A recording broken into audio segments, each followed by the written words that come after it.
Hey there, folks. Just a quick disclaimer about this week's episode.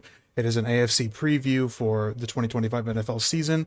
Of course, there's going to be a lot of news that comes out, even some news that's come out from the past few days that did not make the cut during the episode at the time of recording. So there's going to be a little bit of information that is outdated in this episode, but for the most part, it's still good. Just wanted to put that out there that this was recorded a few days ago, and so certain breaking news that has been broken since it's uploaded is not included for that reason. Thanks. Enjoy.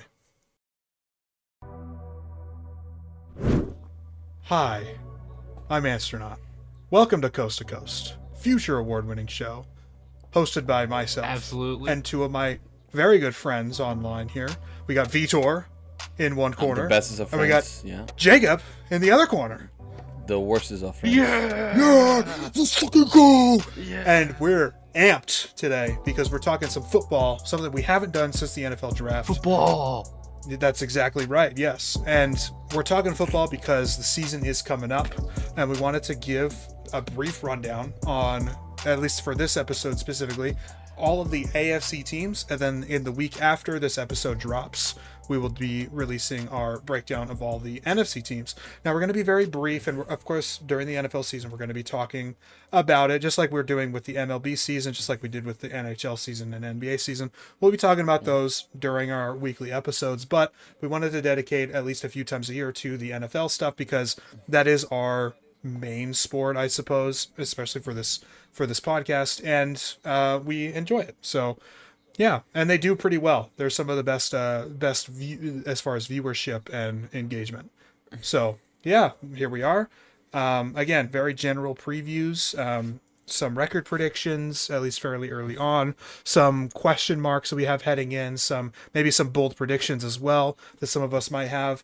Just the whole nine is what we've got in store today. And so yeah, anything else that you guys wanted to talk about before we get started? No. I think that my team has officially claimed the spot as the worst team in football. So, yeah. I'd probably been agree. Yeah. It's been a 3-year span, I just think I have last the year, Giants you over might... them. The Giants No, aren't we're that worse than bad. the Giants. The But- Giants have one of the best D-lines in football.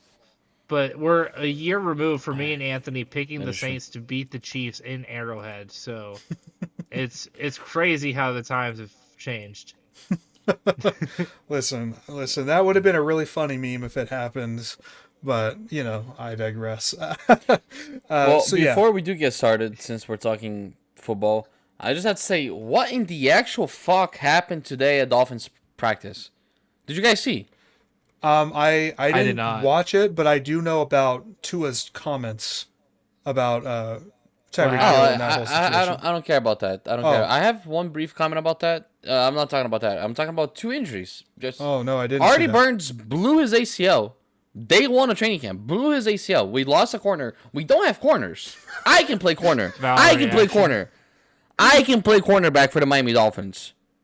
And we lost Artie No, Burns. you're too pale. You're too Okay. pale to play cornerback.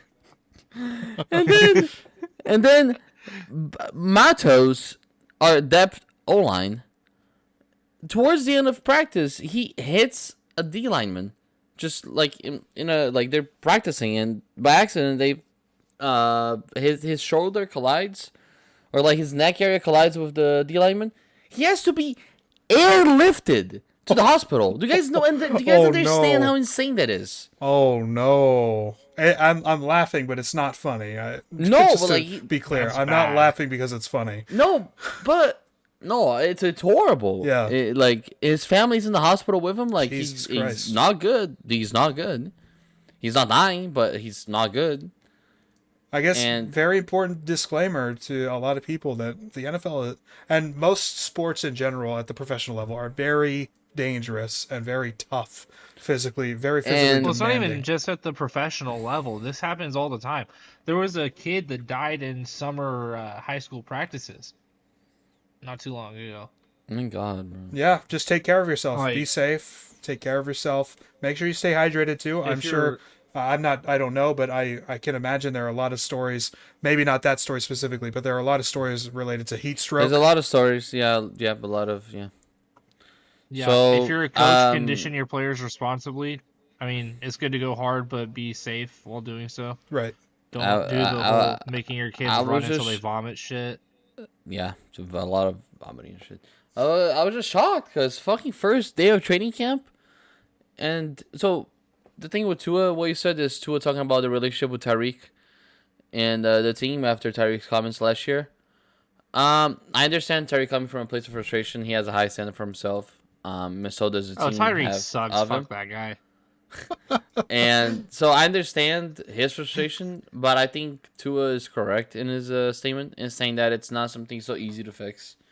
It's not like you're not just Yeah, gonna say, there's a oh, lot of okay, mental issues there in Tyreek Hill. It's not going to be easy to fix. yeah, he can't just say, oh, my bad, and like he has to show, you know. Um, he was once a leader of this locker room. He has to do it again. Last year he can't be doing that shit again, and Tua knows that. So Tua has to be the one to hold him accountable. I don't think Hill respects McDaniel as much as he respects Tua. So that's just my personal opinion on that matter. So if we're gonna see a change with the Dolphins this year, it's gonna start with Tua and McDaniel leading this team, Yeah. not with I Hill. don't know. Hill's leadership is That secondary. place. I feel like the Dolphins are a team ready to implode. I think that it's good to be a team that it's looked down upon instead of a team that's hyped up. The last 3 years we've been hyped up to do something. I think it's good to have no expectations for them to realize that they have Broofy, to. I'm very qualified to comment on this. I had 4 years of being expected to win the Super Yeah, Bowl, and but then the then last you 3 years I have had shit the zero bed. You know that expectations. team is that team. What I'm saying is Yeah, they it have was to better earn when the we were right. expected to win the Super Bowl. I Listen, enjoy Drew Brees a lot more than I enjoy they Tyler Shuck. no, you're not understanding In what I'm saying. case What you I'm saying didn't is, know. if they want to be hyped up and have high hopes of doing shit, they have to earn it. They can't just put a good team on paper and thinking, okay, yeah, we're guaranteed to go to the playoffs and go deep. No, they have to earn that shit. They have to go to cold weather and play well. So, yeah, it just starts with that. Well, since we're still on the topic of the Dolphins, we might as well start there as well. The AFC East, yeah, sure. Like, what are some of the big, very briefly, what are some of the big things that you're looking about this season? How can they make the postseason? You know, you say they're not a playoff team, and they probably aren't, but what are some of the things that can go right for them in order to clinch the playoffs? I think if things go the right way, they can be a playoff team. I think they have a lot of cornerstone guys that can make a difference on the field. I like the front seven a lot on the defense, and I think the offensive line has good spots. I like James Daniels. I like Austin Jackson. I like Aaron Brewer, Patrick Paul, and 7A are our concerns on the O line because they're new. 7A a rookie. Patrick Paul very raw. So that's critical for the O line. So to answer your question briefly, for them to be successful, I'm looking at those two in the offensive line. I'm not worried about position groups. Wide receiver 1 through 3, I'm expecting good things from, and we are deep at running back, so I'm expecting good things from there. Obviously, 2 is staying healthy. I don't even have to touch on that. And then for but my biggest concern with this team is the secondary. It's literally Minka Fitzpatrick and friends. I could be a friend of Minka Fitzpatrick and play on the D back group. So it's a glaring concern. Now we just lost another one. I'm really hoping the Dolphins sign a corner soon. I'm looking at Russell Douglas. It would already He's still a free agent. be a big relief. That's crazy. He's still a free agent, and it'll be a big relief for this team. Big relief. We need a corner. Bad. Yeah, that's wild.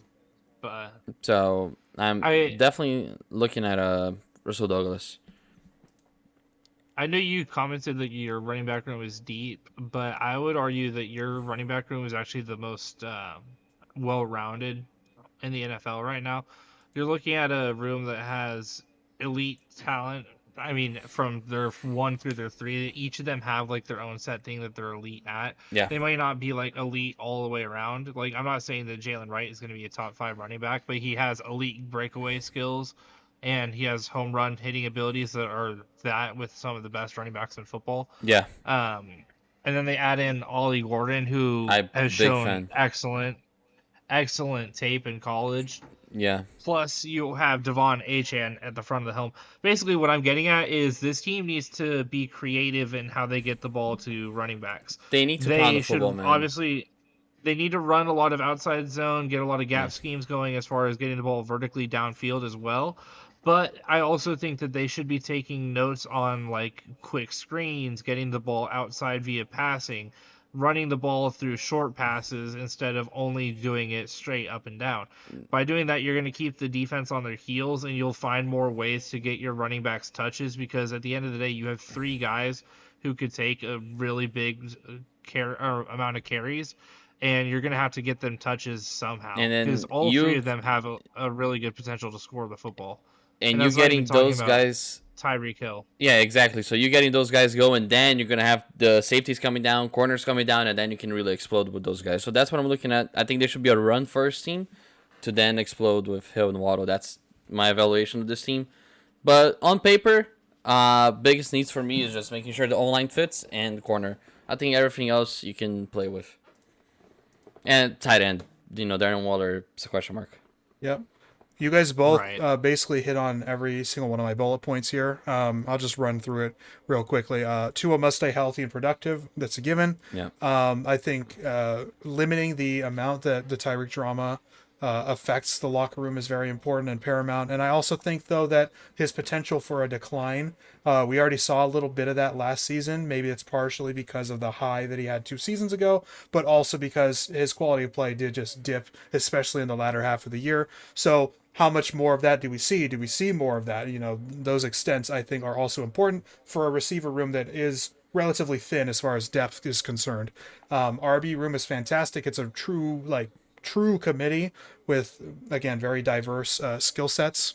Alter defense on multiple levels. Who steps up? That's like one of my big question marks for them, because you did say, and my very next bullet is also the super thin at outside cornerback.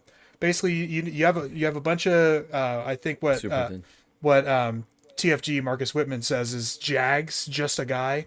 That's kind of what you have at the cornerback position right now. Just a lot of guys, and someone's got to step up.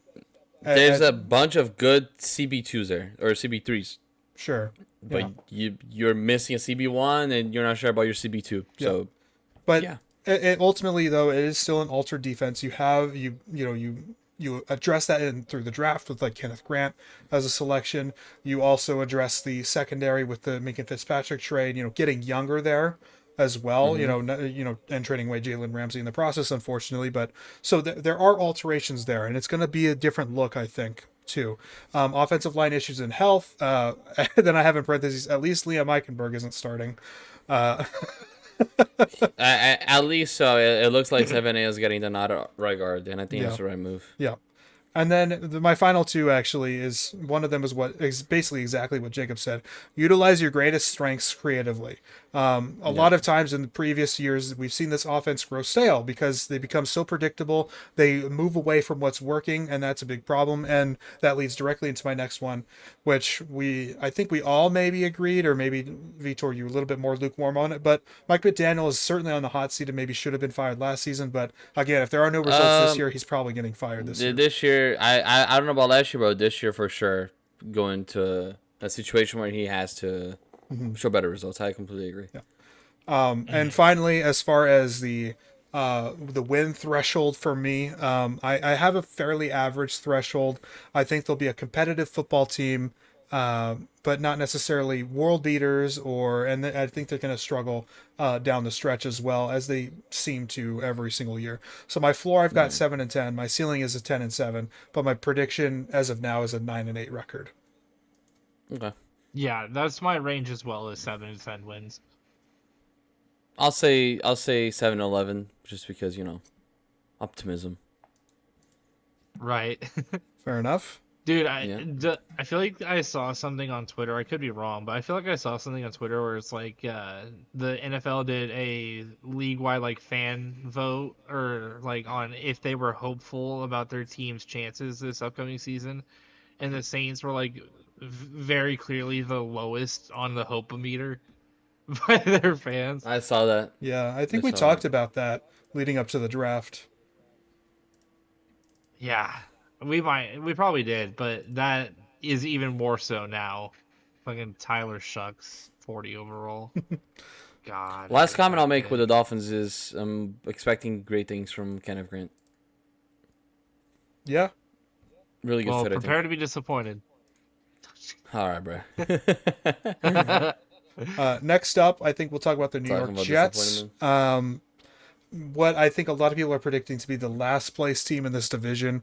A lot of moving parts this offseason. A new coaching staff. We had Robert Saleh last year. Now we have Aaron Glenn, and a bunch of new leadership as well. On top of that, no more Aaron Rodgers. That whole debacle's over. Now it's Justin Fields. So a lot of it though for me feels like lateral movements, not necessarily any upgrades, not necessarily getting worse either. They did just extend Garrett Wilson and Sauce Gardner, so the core is still the same for the most part. But again, just nothing has really changed, I feel. And it's still, you look at some of the positions on this depth chart, and it is brutal. Outside of Garrett Wilson, the receiver room is maybe the thinnest in the NFL. It's genuinely It's bad. rough. Josh It's Reynolds rough. and Alan Lazard, Malachi Corley, who still It's hasn't, rough. taken off anywhere. Xavier Gibson's a return specialist. He's not even really a receiver. Like, it's a brutal receiver room. Very, very tough stuff. I'm not too worried about the defense. You have another defensive-oriented head coach. It might look a little bit different with certain sets that they will use, but they played really well with Sala. They even played they played worse, but they've still played decently with the interim head coaches. Jeff Ulbrich, I believe, was the interim head coach. So I'm not too worried about that Yes. front. But They have phenomenal starters, but they're missing depth they do have a across the depth board. issue. Yeah, that's for sure. Across the I board. would say, with exception to the edge rush room, they have a lot of names on the edge Sure. rushers. Yeah. Sure. But yeah, the real concerns lie with the offense, and I think if Justin I like the O Fields, line. the O line is I'm okay with it. there's still some questions maybe that could It's a be work in answered this progress. season, but I Yeah. think that they're pretty close to actually having a completed offensive line. And I think I think so. one thing to look at with this team really is, especially if Justin Fields just figures it out finally, they're really close, I think, to being a pretty solid squad overall. You just need a few more pieces on the offense, especially at those skill positions, maybe another offensive lineman, some more defensive depth, and you could be looking at a potential playoff team. Now, again, that hinges on Justin Fields being successful as well. Odds are, at least for me too, they're going to need a quarterback. So that will delay the process, I suppose, a little bit. But I don't think it's all bad with the Jets. However, I do have a lower win threshold for them. My floor is 4-13. My ceiling is 7-10, with my prediction being 5-12. What I'm about to say I is think not what. Yeah, you can go ahead. I was gonna say I think 4 to 7 wins is a good range for them. I agree. I do think if they're gonna win and win like a lot, their offensive success has to depend upon getting frustrating third down conversions. They need to be more so, because if you have Justin Fields as your quarterback, you're not going to be a shot play team. You're going to have to bank on getting consistent 3 to 4 yards per play so you can keep Yeah. turning over first downs Yeah. and keep the ball moving. And if this team can outpossess their opponents and then get like consistent field goals and occasional touchdowns on those drives, I think they can be very successful with a really strong defense. Yeah. But it just depends on offensive consistency, which we haven't seen from Justin Fields. Yeah. And we didn't see with Aaron Rodgers either. Now, again, it's a different Right. staff, but it's a lot of the same players. And they were really, really dreadful at times last season. What I'm about to say is not what Jets fans want to hear, but this is obviously not a team built for now. It's a team that's a work in progress. It's always been a work in progress. But what I like about this regime is they have cornerstone guys in the right positions. Obviously, you're missing quarterback, but you have two game changers on the offensive side with Brees Hall and Gary Wilson. I like Allen a lot. Mason Taylor could be a guy. I was a fan of him out of college. And you have two really good tackles. I'm a fan of Fashanu. I'm not the highest on him, but I'm a fan of Fashanu. I'm super high on Mambo. And Vera Tucker, obviously, I like him a lot. At right guard. So you're building solid pieces on the offensive line. And defensively, I like Quincy a lot. I like Win a lot, and you have Sauce. Um, and to me, those are the three best players on the defense. But you still have depth on the edge, like you said. So I think they have cornerstone guys. It's about getting everything else rounded up and getting depth, finding the QB. So it's not an easy task, but I think if Joe Thomas makes the right moves in 2 to 3 years, it could be a team that could still be up there, I think. Yeah. Mm-hmm. You have a foundation for success here. Yeah. Yeah. And But again, the same thing last year. It's not just a quarterback. They need pieces. yeah. And I think that this current staff, I've liked a lot of the stuff that they've done. Especially as far as maybe just being competitive, not being good, but being competitive. And I was on the higher end of like being optimistic about the Aaron Glenn signing in general. I liked the kind of stuff that he was doing very early on. I liked the staff that he was bringing with him. Mm-hmm. Yeah. All right. New England Patriots up next. This team is it's getting some buzz, it's getting some hype, and I will say I understand a lot of it. I think there are some pieces to like, but I still think that they are a little ways away. They're still missing a couple things, but I could see a world where they make a little bit of noise come December time. My threshold I labeled as interesting because I could see realistically a floor of 10-7 and a ceiling of or a floor of 7-10 and a ceiling of 10-7, with my prediction being an 8-9 record overall. It really boils down to whether a player like Drake May has a sophomore sprout or a sophomore slump. We saw some flashes and he was pretty good in certain games last season, and I felt like he should have played the entire season. I still don't understand the Jacoby Brissett move early on. It was just such a waste of time, and like give the man snaps. You know what I mean? But we'll see what happens. I certainly think that he's a capable player and a capable quarterback of having a sprout, but it always happens all the time too, where they slump in their second year and they struggle a little bit, and that will stunt the growth even further. But this is a solid enough roster. What was a very thin receiver room, I think, is a pretty decent one now. Stephon Diggs is, I think, a really big addition, a nice veteran piece. Will he still be a diva there? Probably, maybe, we'll see. But I like that addition to this room. Demario Douglas has been a fairly reliable slot guy for the team. Mac Hollins is kind of like a dog. It's You're a Big fan of McCollins Mac guy. Hollins if you're a fan of the I'm a fan. NFL. Yeah, exactly. Big McCollins guy.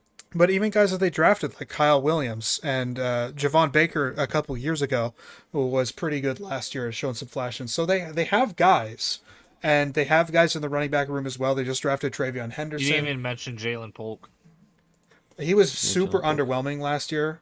I liked Polk coming out. He still has potential for sure, but I think that I don't know. I'm just concerned about him getting shoved down the depth chart, and that's kind of my issue with mentioning him. Good running back duo. Right. Yeah. Stevenson and Henderson. Yeah, I'm curious about how they're going to split them. They got the right Ohio State running back according to off-season behaviors. Yeah, and we'll get to that. Yeah, I'm a big Christian Gonzalez guy. Top corner. The defense is really solid, and it was solid last year. And what they've done this offseason is add good veteran pieces that will make the floor even higher for this defensive unit, like Milton Williams and Robert Spillane. Sorry, Robert Spillane. Big Robert Spillane guy. I love his play style. My hot take for the Patriots is that by the end of the year, Christian Gonzalez will be seen adjacent to Patrick Surtain as the best quarterback in the NFL. I don't hate it. I think he's better than Sauce. If I had to pick one corner moving forward, I would prefer Christian Gonzalez. I think he's way more versatile. I think obviously if I had to pick one, I would pick PS2, but his skill set is not too far off of PS2's whatsoever. Christian Gonzalez is a dog, lockdown man, plays zone, plays anything, complete dog. I also think that because cornerback is not really a big talked about position, that the Commanders are going to go under the radar for taking Emmanuel Forbes, but that should be seen as one of the worst draft moves of all time. I think that should be hated on more so than Trey Lance in the Niners pick. No, okay. No. I We don't don't agree need with to that. be. I don't agree We with that. don't I need to don't be agree with that Yeah, I don't agree with that. No. exaggerative.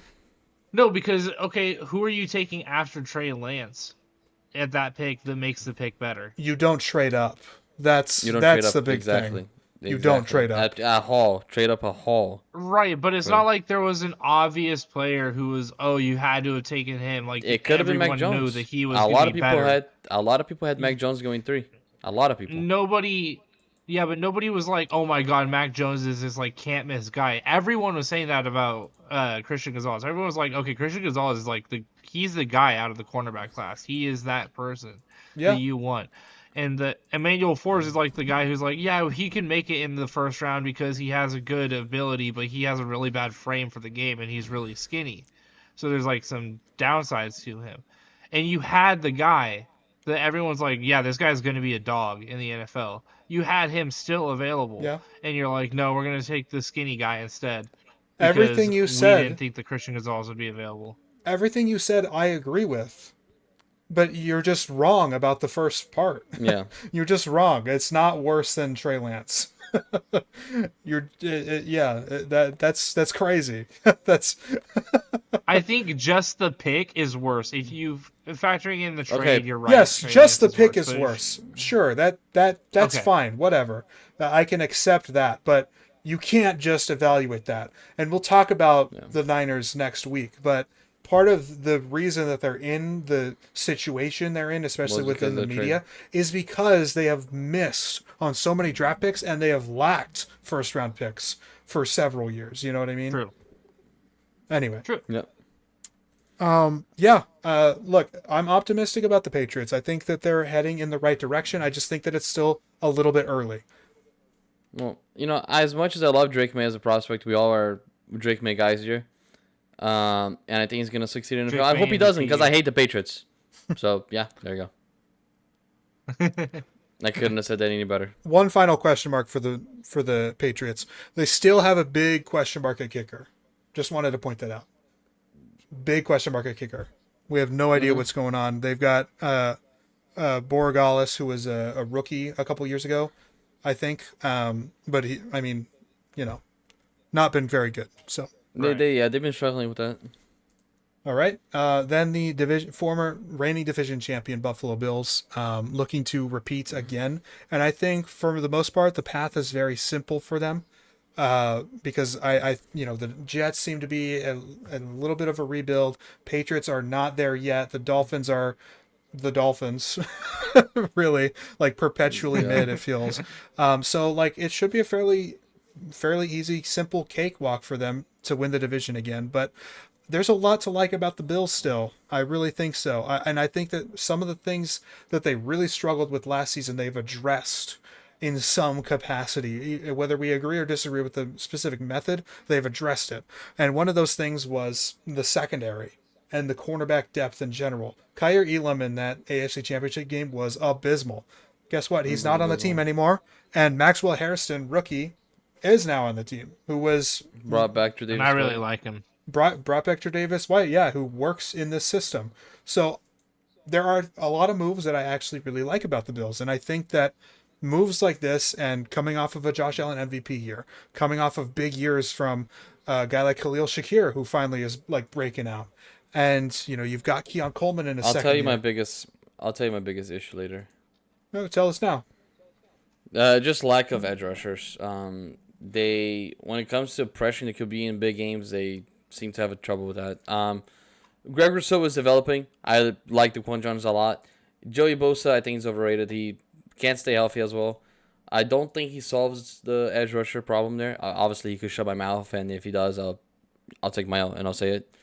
But other than Joey Bosa, a ceiling and Greg Rousseau, I don't see much upside in the edge rusher room. So I have a couple notes here about the pass rush. The veteran pass rush, including Bosa, have to deliver and stay healthy. That's one of them. That's a big key to success for any football team, but especially the Bills, because they are lacking depth on a lot of areas of the defense. We've seen that in years past, where a player like Matt Milano gets injured for a significant amount of time, and then the linebacking play really sucks. or Christian Benford in the playoffs gets injured, or Taron Johnson gets injured, and then they have to rely on Akire Elam to Yeah. play Yeah. man coverage against Xavier Worthy, and it fails completely, So, Yeah. yeah, those are definitely some concerns, and I think that they address some of them. But of course, we do have question marks, especially with like a Joey Bosa being an answer. Especially if you're the Bills and you see how the Eagles absolutely bitch the Chiefs. You're like, why can't we do that? Like we always lose to the Chiefs in the playoffs, and then we see the Eagles do that. Why can't we do that? Like it starts with the D line, starts with the trenches, and that's what the Bills are looking at, in my opinion. Yeah. Landon Jackson is an interesting draft pick as well. Their rookie this year, so I wonder how much playing time he'll get. But if he gets a significant amount and shows some promise, that'll be a really nice piece opposite Rousseau, I think. And TJ Sanders is also critical to that inside depth as well, because they were also lacking that. Yeah, absolutely. Last little note is the Dalton Kincaid make or break season. He's been very underwhelming, especially being this, highly touted prospect for the tight end position, and didn't come up clutch in very important moments late last season as well. So this is kind of like his last chance. You got to make it happen. And they changed this the year. whole personnel. They changed the whole personnel around him, and it just hasn't worked out so far. Right. It's been more so off of Allen, obviously. Yeah. That all being said, go ahead. This is a team I really wish would have taken Luther Burden. I know that we really, we mocked them cornerback a lot. I think we mocked Burden a couple 30. times too, though. Actually, I've seen it. I think we might have, but if they would have taken Burden at 30, at pick 41, they still would have been able to get Trey Amos, which would have been, I think, a little bit better than the Maxwell Harrison and TJ Sanders, which I do think they needed run stuffing D-line, and I do agree that Maxwell Harrison is a good cornerback, but I think their wide receiver room is lacking someone who can truly eat in the slot. And I think that Luther Burden would have been a perfect fit there, which would have taken more attention away from Keon Coleman, which would allow him to get more one-on-ones outside, which would get you more one-on-one deep ball looks for Allen as well. I think people underrate the importance of James Cook in this offense because, obviously Josh Allen is he won MVP for a reason. But if you take off James Cook off of his backfield, he is literally by himself, legit by himself. James Cook is the reason why Ray Davis was pretty good last year. Ray Davis is a really good running back. Okay, he is. He played well. He's not. He did. But James Cook is what's really affecting defenses when he's lined up. I don't know. There was this one situation where James Cook got benched for attitude problems, and Ray Davis just cooked in that game. And he's currently good. He's currently under contract extension issues. So we aren't really sure about James Cook's status in general. They might have to play without him for at least a time. I think he's worthy of being paid as well. It's just about how much the Bills actually value him, whether they think that Ray Davis can take a good chunk or a good load for at least one season, and then you draft another one. This thing in the NFL is I'm even going to talk about the Jonnu thing with Miami, right? I didn't want Jonnu Smith to go. I love Jonnu. I'm not defending the Dolphins' decision in letting him go. I was advocating for him to be paid. I wanted to keep Jonnu, but I imagine me putting myself in the shoes of managing a team. I bring this player in. He plays good for a year. He broke records with Miami. But then he asks for a raise. So then everyone that plays for my team and has a good year is going to be in the right to ask for a raise. You guys see what I'm saying with this? You pay James Cook, and then Shakir has a fucking, he explodes, and then he asks for a raise. Holy shit, everyone is asking for a raise and nobody's filling their contracts. It's hard, bro. Yeah. So aside from the Bills managing this, why would they have to pay James Cook if he's still in their contract? We see this so many times in the NFL, and this sets a precedent. Absolutely, yeah. And tough decisions have to be made all the time too. That's how you stay under the cap. That's how but you have to. That's why you constantly draft well. Yeah. But yeah, All that being said, my floor for the Bills is 11-6. My ceiling is 13-4, so a little bit tighter of a window, but I think they're just going to be a very consistent team throughout the season. My overall prediction is 12-5. Yeah, I think that they're a very likely candidate for 12-5 as well. All I right. think they're very likely to lose to the Chiefs again in the playoffs. Possibly. My number one bullet point for them is Josh has to beat the Chiefs at some point, right? Right? We'll see. I'm tired of this team. Well, I'm yeah, tired dude. of this team. We'll talk I'm about gonna the pick Chiefs. We're gonna talk Josh about- to beat the Chiefs. I'm gonna pick Josh to beat the Chiefs every single time they get matched up until he actually does it. The one time you Just pick don't bet the on it. Chiefs, Yeah, Josh just will don't win. bet on it. Yeah, exactly. The one time it'll be like 13 years in, I'll be like, fine, fucking finally, I'll accept the Chiefs are just the team that's gonna win, and Swear then to they're God. gonna lose. So this team we're about to talk about, I'm tired of this team. I think I've voiced that a few times already. I think we're The all Cincinnati Bengals. Yeah, I'm we're tired all of this team. tired. Yeah. I'm so over it. They haven't done shit this I just offseason. want Burrow to win MVP already. Yeah. You see, Last year was a good opportunity. He was certainly had a MVP caliber season. Just not on a good team. I think that's really what it comes down to. but like this is like they had the year that they had last year, right? And then they pay so much fucking money to Chase and Higgins. They haven't paid Hendrickson yet, and their roster is the same. We can talk all day about how terrible this front office is, how terrible the ownership is. It's horrid. The fact that It's Shamar horrid. Stewart still hasn't just gotten Oh a my- normal rookie holy contract shit. is just And the unbelievable reasoning? to me. And the reasoning? Yeah, exactly. I think the 49ers should trade a second-round pick for Shamar Stewart. Then we have Shamar Stewart, Michael Williams, Nick Bosa. Yes. Yes. Unbelievable. Anybody who's like, yeah, hey, I'll give a second round pick, do it. Yeah, honestly. Do it. It's If I'm the very- Bengals, I'm doing it. Honestly- Super talented player, and they just are refusing to give him a normal contract. It's unbelievable. Honestly, I'd reach out and be like, hey, you want a second and third? Cool, I'll take it. Yeah, it's wild. I'll But take Shamar di- Stewart. diving into this team, I'm really frustrated with the front office. If I'm a Bengals fan, because, like I just said, they did not do shit last year. It's Burrow, Chase, and friends, and Higgins, I guess, and they maintained the troop. Burrow, Chase, Higgins, and friends, and that's it. They just think it's gonna solve all their problems. That's it. Yep. Offensive line is pretty much the exact same. Bad. And the problem is that they don't stay healthy. They're not. It's not just that they're not very good. It's that they always are constantly relying on backups, and their backups are bad. So that's brutal. They don't have Yeah. a receiver 3 really. I like Yosivas a little bit, but is he like an every down receiver 3 on a team that does not run 2 tight ends ever? Yeah. You know, like these are things that I have problems with.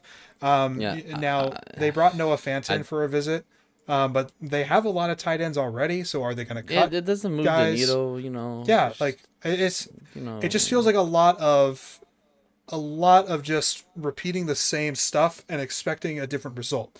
And you know what Yeah. they call that? Insanity. insanity. Yep. Listen, I love Demetrius Knight. I love Logan Wilson. I don't like the D-backs. I love Hendrickson if he stays there. I love Hendrickson if he stays there. The problem know, is very- that this is not a good defense at all. And like you mentioned it, has Logan Wilson, 3 good names. Logan like I said, Wilson's that's had it. a couple good years. He can, bounce back this year, certainly, after a down year. Demetrius Knight, I think, is a fine player. He should I get like a him. lot of I play like time in his rookie season. like him. Yeah, like Trey Hendrickson's great. BJ Hill is pretty good. He's listed as questionable right now, so I don't know what that's about. Shamar Stewart, again, if he gets signed, that will be an exciting player to watch at least. But like they just don't have any like guys, like any ballers outside of Hendrickson again. Like, who might what not is so even be on the different team. about this team compared to the Jets? Like, obviously, the Jets don't have the same caliber of players and they don't have the quarterback. But, like, it's a very similar team on paper. They have a receiver. They don't have a receiver, too. They have, some dogs on defense, 2, 3 guys. So I think 2-3 guys on offense, and that's it. I think the Jets are I don't see. significantly I better. do not see that comparison at all. I think the Jets are They have 2 significantly to 3 better good on players. defense, but the Bengals, because of who they have at quarterback and because Jamar Chase is the best receiver in football, they will just simply be able to outscore opponents, and that's what they're really going to have to rely on all season. What I'm saying and I is, think for the most part, they're going to be able to do that as long as they can stay healthy and stay upright, keep Burrow in good shape. He's got injury concerns, but yeah, don't let him get tackled, and he's okay. So that being said, my floor is 8-9 for this team. Very similar to last year. My ceiling is 12-5, and my prediction right now is 10-7. It's a very wide range because it really does hinge on health, and I think defensive performance plays a big factor. If they can get a couple good games out of this defense, that can make the difference between a playoff berth and going home again in January. I'll tell you this: that run they had when they went to the Super Bowl might have been the worst thing that happened to this team in the front office. They think they had enough, and they just kept going with it. Yeah. You have to build off of that, man. You can't keep doing the same shit, bro. It didn't work. A bunch of lateral moves. And it's been a while. It wasn't last year. It wasn't 2 years ago. It's been a while since then. And they keep starting slow. They start 1-3, 1-4, 2-5. Like, and you can't do that. And you know what's gonna happen? It's gonna happen again this year. It's gonna be 1-5, some dumb shit, and media's gonna be like, "Oh, they start slow. Watch for the Bengals." No, bro, they're done. That's it. It very well might happen that way. Exactly as you call it. But we're gonna have this conversation in I'm remaining a little bit more optimistic on them this year because, again, the people that they have that on this very top-heavy roster are our guys. They are ballers. They're dogs. They play the game at the highest possible level. And so, if they all have good years and they all deliver, then this could be a potential playoff team. Will they go deep in the playoffs? That would, I think, take a miracle, honestly, with some of the other really strong teams in the AFC. But the biggest problem is that you can't be playing catch up with the Ravens all season. You just can't. It's not a sustainable thing. It's not a good thing. Yeah.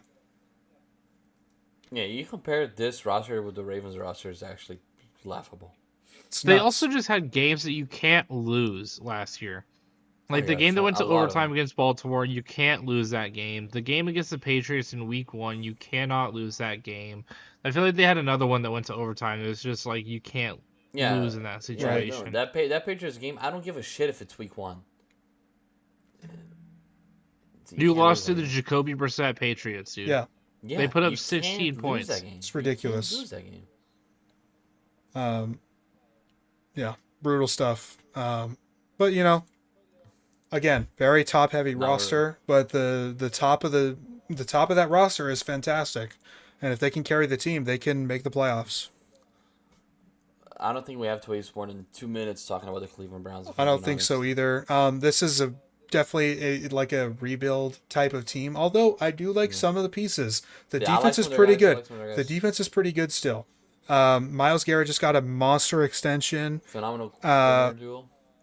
Yeah, the corners are great. Newsome and Denzel Ward are great. I like the interior linebackers as well. JOK of course is dealing with injury, but Schweisinger is also great coverage linebacker. I think they're going to complement each other really well. So the defense is good. It's just about putting points on the board. And I'm sorry, I just don't have any confidence in Kevin Stefanski. We broke down a couple of his games last season, especially early on with Deshaun Watson, and his play calling and his scheme was just fucking terrible. It was terrible. And I just don't have any faith in him running this offense any further. Or Flacco running. And it's unfortunate because I was a fan of a lot of their draft picks. Like I saw the vision that they were doing, but then they halted that vision when they selected Shedeur Sanders. So I'm concerned about the locker room now. I'm concerned about the quarterback carousel that's going to take place within this own locker room. It's not just a quarterback carousel in the offseason with all 32 teams. No, it's just this one team. They've got 4 guys that are going to be competing. Like, who's going to win, and how many games are they going to play before they get benched? I feel like Dylan Gabriel's probably going to be the odd man out. I don't think the owner's going to. And we haven't talked about it. No. But we also haven't talked to. No, it's not going to be Dylan Gabriel who's going to be the odd one out. It's going to be Shedeur, dude. We haven't talked about it since the draft, but Shedeur has came in and just confirmed all of the concerns that we had about him as a prospect. Already been arrested twice now for driving Twice? at over I 100. just knew about the one. Yeah, he's done the driving over 100-mile-per-hour thing twice now. Wow. He only got ticketed for it once and then arrested the second time, I believe. Wow. That's But unbelievable. he's already been pulled over twice for going 120 miles per hour. The current reports out of Cleveland camp is that he's like a last guy in, first guy out type of player. That he's not really putting in the effort. And he's just confirming everything that we all were suspecting of him as a player, that he kind of had more of an ego and didn't really actually have the effort or the mentality to play in the NFL, Mhm. which is why he fell so far in the draft and why people shouldn't have been so shocked about that placement. I hope you're 'Cause right. at the end of the day- I hope Dylan doesn't lose a spot to him. Yeah, I like Dylan Gabriel. Dylan Gabriel's going to be above him in the depth chart. Um, He's going to keep his job. They drafted him higher. He's above them or above him in the depth chart. He's outplaying him in camp right now. Yeah, Yeah. that locker room is a mess. He'll be So you above talk him. about Shedeur and then Junkins. What the fuck? Yeah. Well, that's just like the young players not knowing how to conduct themselves. I think that has a lot more to do with it. And now we're getting to the COVID generation, so a lot of these kids graduated during COVID or were in high school during COVID, and so they, again, not knowing how to conduct themselves in public, not knowing how to behave type of thing. I think we're going to see a lot more of those stories moving forward, unfortunately. That's unbelievable. We just had another Georgia traffic violation results in an arrest. That's It was like a hit and run or That's something. hilarious. That's unbelievable to me. That's, well. But yeah, anyway, Kevin Stefanski on the hot seat should be fired, I think. Should have already been fired. And the other Hey, thing, that's former coach of the year, Kevin Stefanski, you're talking about. yeah, crazy, right? And the other thing, though, is that this is a tough division. You know, even if you thought that you could be competitive this year, like you're going to compete against the Steelers, who have a really tough defense at the very least. You're going to compete against the Bengals. You're going to outscore the Bengals, right? And you're going to compete against the Ravens, which are a juggernaut on both sides. Like, it's just not going to happen. And so, ultimately, my floor is a 3-14 record. My ceiling is a 7-10 with my prediction at 5-12. Yeah. Sounds good. I think this is the second worst team in the NFL. It could They very well be. they could be. Yep. It could very well be. All right. Next up, I also think that if you're a head coach going into a season and your quarterback room is that of the Cleveland Browns quarterback room, I might want to quit my job. Like, genuinely Oh speaking, my god. I know I'm getting paid like a bunch of millions of dollars, and I probably would work it just because of that. But to do all the flying, all the time commitments, all the scouting, the training, all the sweatiness and the heat and losing and losing and losing and all the losing, holy shit! I don't know if I Yep. could do it, man. Yep. I don't know. I don't know if I could walk out every weekend and be like, yeah, Joe Flacco in 2025 is my starting quarterback. My job is dependent on the performance of Joe goddamn And then Flacco. you live. And then where do you live? And you live in Cleveland, Ohio.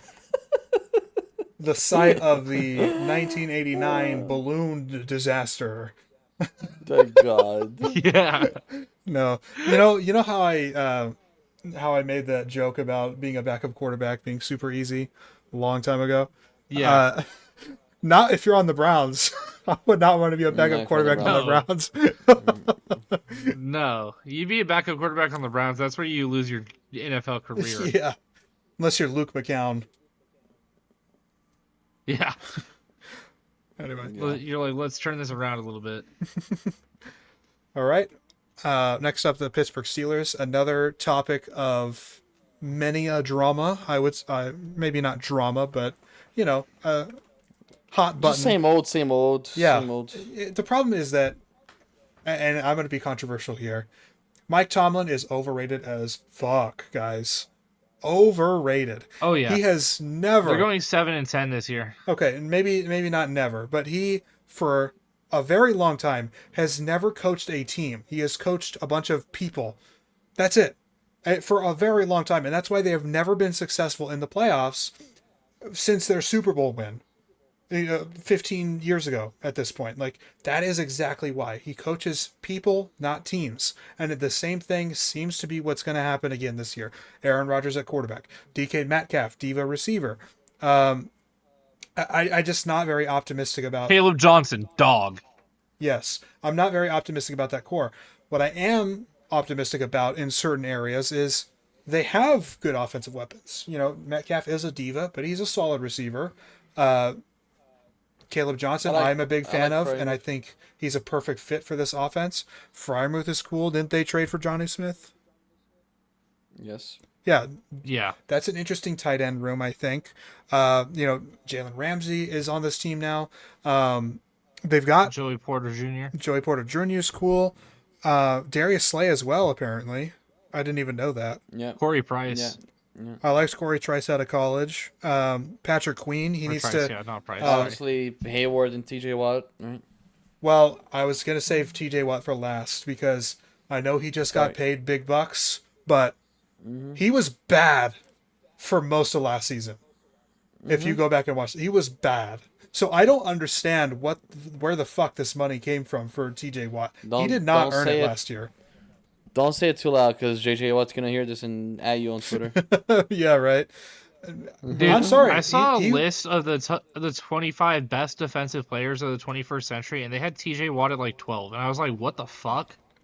He's had seasons where he's certainly deserved a Defensive Player of the Year nod, certainly deserved All-Pro nods, but last year he was not good for the majority of the season. He completely And disappeared. 2 years ago, he cried like a bitch about Myles Garrett winning it. Yeah, that's true. Well, I don't know if it was like a bitch, but he complained for sure. But like he straight up disappeared toward the end of the season last season. He just wasn't existent on the field. He wasn't stopping the run. He wasn't defending the pass at all. It was rough to watch him play. He was very bad. And now he gets this massive extension. I just don't understand the extension after a season like that. So maybe he, we've seen it happen before. He can come back to form again. But Cam Hayward, sipping from the fountain of youth, Keanu Benton's cool, Derek Harmon. Like this is a stacked defensive line, especially if TJ Watt can return to form. So I'm not worried about the defense really at all. It's just the offense, man. You feel like I don't like the line. I like it.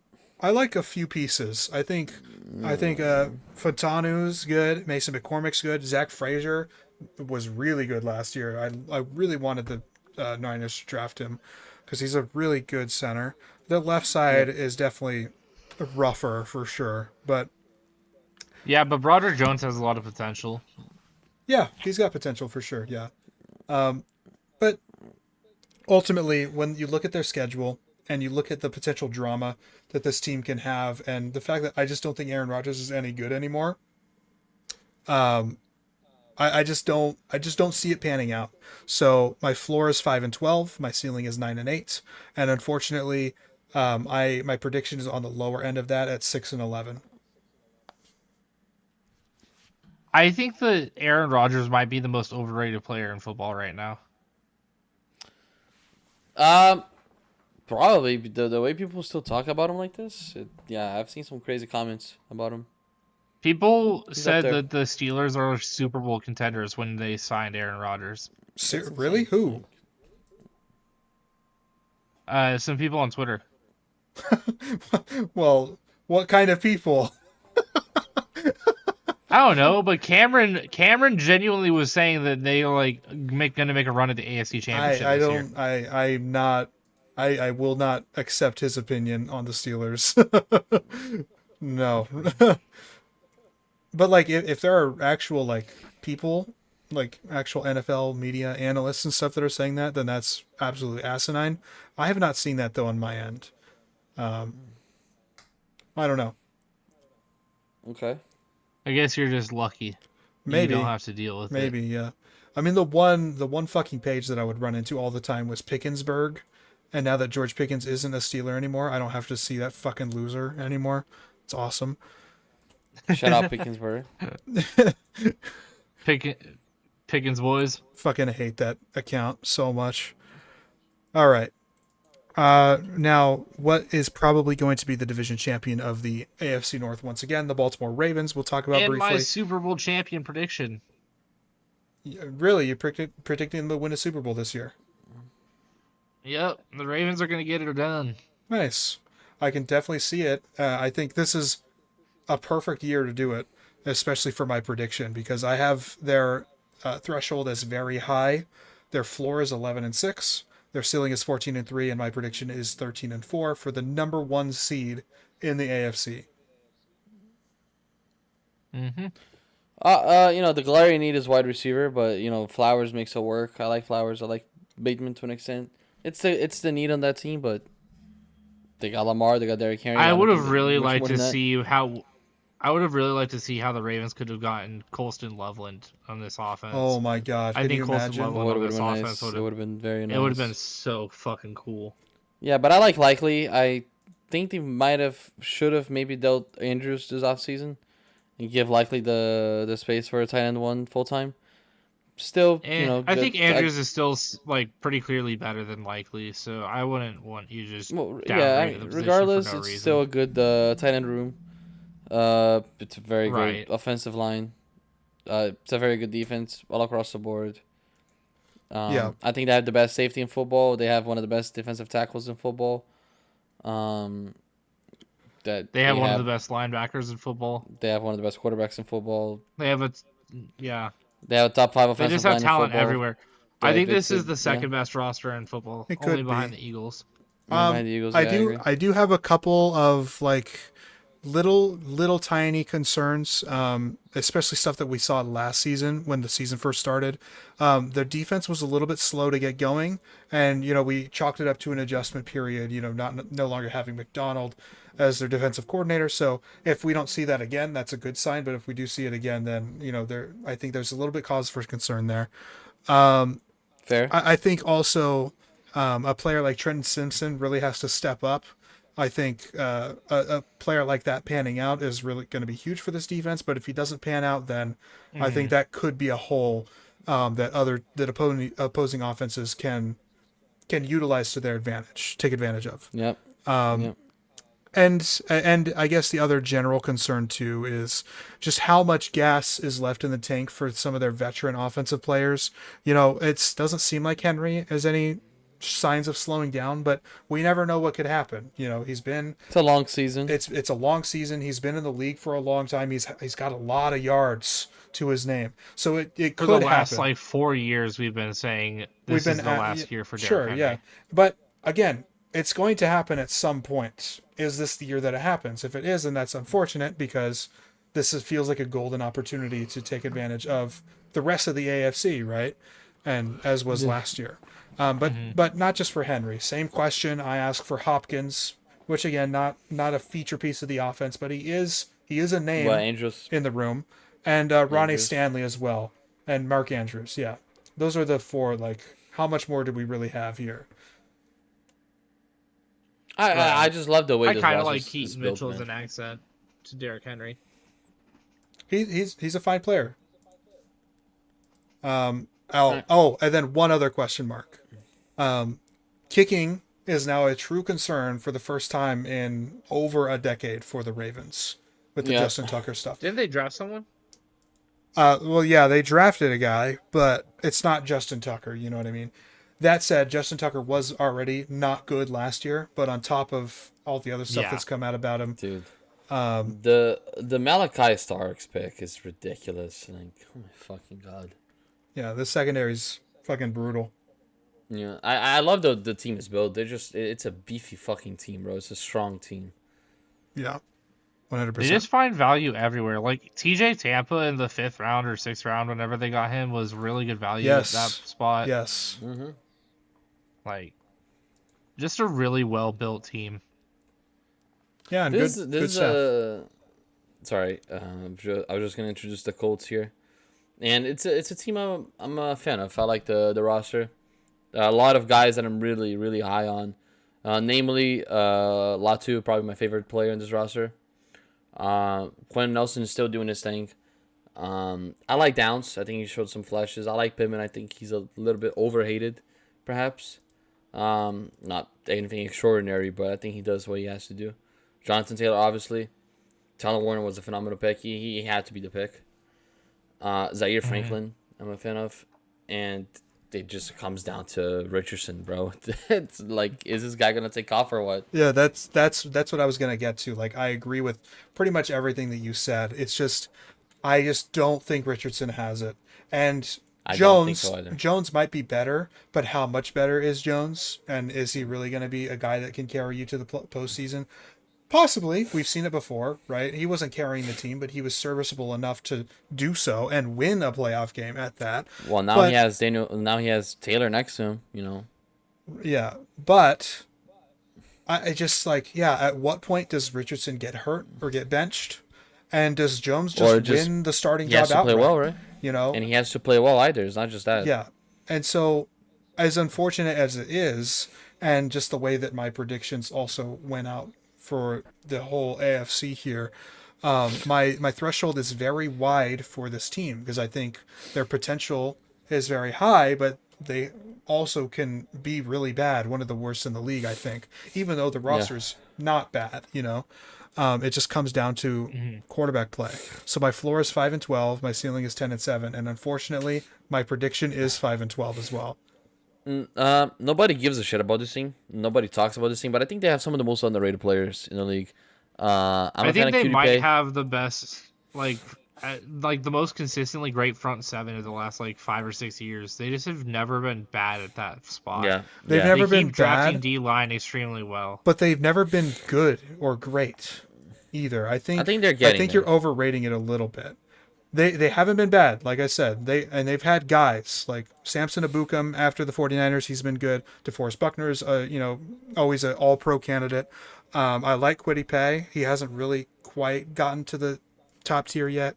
Grover Right, but Stewart's like cool. the in like 22 or like 2022 when they had like Darius Leonard, Bobby Okereke, and EJ Speed, like that was a Dude, really Darius good Leonard was a linebacker dog, trio. man. Darius Leonard was a dog, bro. I thought he was Darius Leonard out of the overrated, league but he now, was by the good. way. I know, but he was a dog. Can you? Insane that he's out of the league. He's only 29 years old. Yeah. The Well, fall did you off see on that his guy is last two crazy seasons? work. He was terrible. No, yeah, it was bad. It was He bad. was terrible. It was bad. That's what I'm saying. Uh, Insane fall off. He went from Yeah. 4 straight years of first team All but Pro look, to they have Zaire nothing. Franklin now, which I think he's fulfilling the whole just fine. Yeah, he's a good player. I like the secondary. I like the secondary a lot. Travarius Ward, Kenny Moore to me is probably the most underrated player in the league. Super underrated. Yeah. Um, I Bynum is great. I like this roster construction. It's so sad that I have them at 5-12. But based on how the schedule falls out, You're not wrong and to do based it. on You're not based wrong to on do it. Anthony Richardson and Daniel Jones, I can't. Again, my ceiling is 10-7. I think that they are capable of winning a lot more games than I have them, but I just can't conceive of predicting that right now until I at least have some Teams certainty at quarterback, and if Anthony Richardson can actually show that he can stay in a game. teams Yeah, I have to agree. lose games, and the fact of the matter is every single divisional game they have is going to be a 50-50 pick 'em, or they're going to be probably the team picked to lose. And when you aren't picked to beat your entire division or beat a single team in your division for that matter, it's really hard to get more than 5 wins. Yeah, Because if you're not beating your division, you only have 11 games outside of that. you're right. So 100%. Well, let me tell you what. They're guaranteed to start 1-0 because Anthony Richardson is gonna cook the Dolphins some way somehow. that adds up, actually. I could see them being a week one demon. I don't want to play that. That's the type of team I don't want to play week one. Like Richardson might just come out slinging. Like I don't want to play them in week one. That's Danny hilarious. Dimes might come out and cook y'all. Fucking hell, bro. All right. This You were is a about to team be like, fuck you. this is a team I don't give a shit right here. To be honest. See, I'm actually a little bit optimistic about the Jaguars this season. I like a lot. I like their draft a I think lot. their offense is a lot of fun. I Their like your line offense a is lot. going to be a lot of fun, I think, as well. And I'm excited to see what Trevor Lawrence can do with this system. You know, this is the same system that got Baker Mayfield back on track. And now look at him in Tampa Bay. He's playing really well. His best football of his career. And Trevor Lawrence can see the exact same thing. They have a lot of names in the backfield as well, that are cool. Like I think it's kind of funny how we forgot that Travis Etienne can actually play football. He has a big fumbling issue, and that's a problem, but I think he can ball. And now that he's got other guys to lean on in this backfield, Tank Bigsby is a solid player, and I like Bashal Tutins a lot. I've actually been taking quite a bit of him in dynasty drafts, or at least trying to get him because I think I've he seen has a that. good future in the NFL as well. Like, this is a fun running back room. And Brian Thomas Jr. was a big time guy last season in his rookie year, and he's only with going to Travis get Hunter and better. Damien Brown. So Yeah, Travis Hunter, he's going to split a lot of time. Apparently, he's primarily going to play receiver, at least in his first year. So I'm interested to see. I'm just interested in that whole experiment in general, how that whole thing's going to shape out for his entire career, really. But he's a good Brenton player. Strange breakout season. Who? Brenton Strange. Yeah, could be. He was a guy that I liked years ago when he was yeah, drafted, but he was stuck behind Evan Engram. So now he's got his opportunity. De'Ami Brown, I don't really care about. Parker Washington was cool at the time, but whatever. He could get he could ball here and there. But like, this is a fun group of guys, I think, overall. I mean, I love the Mhm. D line. Oluwakum is also great. Devin Lloyd, Campbell. They have good guys across the board. They could do some good things, but Yeah, it is a very good defensive line. I like their linebacking duo, Devin Lloyd and Foya Oluokun. Really good stuff. Oluokun, consistently one of the more underrated uh, linebackers in football for the past like I 5 or agree. 6 years now. Oh, I agree. 100%. I agree. I do have some issues with the depth, especially at cornerback, but I think Tyson Campbell is a really good name to just be at the top there and carry that position in a way. So I think there's a lot to Hmm. like about the Jaguars, and I think that they can catch a lot of teams by surprise. And surprisingly so, when I was going through the playoff predictors engine, I found them quite favorable for a lot of their matchups. So my floor is 8-9 for them. My ceiling is 11-6, and my prediction is 10-7. And I think the key is taking advantage of what looks to be a weaker division. Okay. All right. I also am probably going to be picking them to win the division. I just think that they'll probably be the team that has the best offense, and that makes me want to pick you a lot of the time. If you have a better offense than another team, I'm probably picking you. So I feel like that could make them found or be more favorable in my eyes as far as prediction goes. But I'd also be around the like 10 win range. Yeah. All right. Very cool. Houston Texans up next. They've won the division last season, but they faltered toward the end there, especially.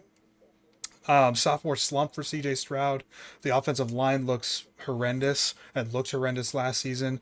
Bad, But very bad. I'm looking for Stroud to return to some rookie form. I'm looking for him to improve on his ball placement and pocket awareness. The offensive line was terrible, but he's also responsible for a lot of the sacks that he took last season. And I think that wasn't talked about enough, how poor he was in the pocket. So just things like that they are coachable. That is something that you can fix, I think. And how much of it is going to be fixed in one off season, we'll see. But he has a lot of guys as far as weapons are concerned on this offense as well. Nico Collins is, I think, receiver 3 in the NFL. Just absolutely phenomenal player, and that contract looks better and better by the day with all these other guys getting paid more than him. Unbelievable stuff. Yep. And then Great the job from pair the of GM. rookies, Jaden Higgins and Jalen Noel, both Ohio State players, I think complement the. You mean Iowa State? Did I say Ohio? My bad. I think they complement Nico Collins really well in this offense, and it just is going to add to opportunities for CJ Stroud to get the ball out quicker. The running back room, though, injury riddled,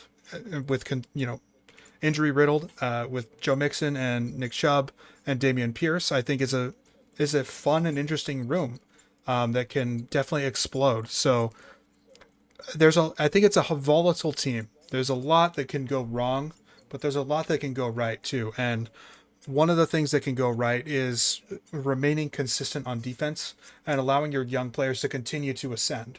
Derek Stingley looked excellent last year. Kalen Bullock Oh, in hell his yeah. rookie year looked really good. Kamari Lassiter as well looked good. Jalen Petrie's been pretty good for a while. Will Anderson Jr.'s taken another step further with Daniil Hunter opposite him. So like they've got a lot of guys. Aziz Al-Shire has been a baller for a few years.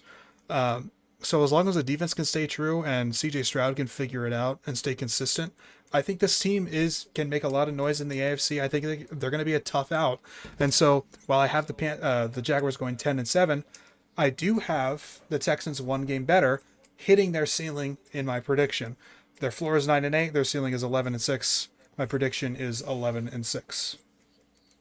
It's a well-rounded roster. I think they just have to stay healthy. That's something they clearly struggled with last year. To me, it's about health, O-line, and Stroud. No more than that. Mm-hmm. It definitely depends a lot on CJ Stroud's ability to improve upon what he's done in the past, because at this point we've seen him stagnate, and so we need to see how he can respond to that adversity. But if he responds well, this team could make it far in the playoffs. I'm still picking the Jags to win the division, but I have the Texans at 9-8. I think it's going to be a really tough tight race between those two.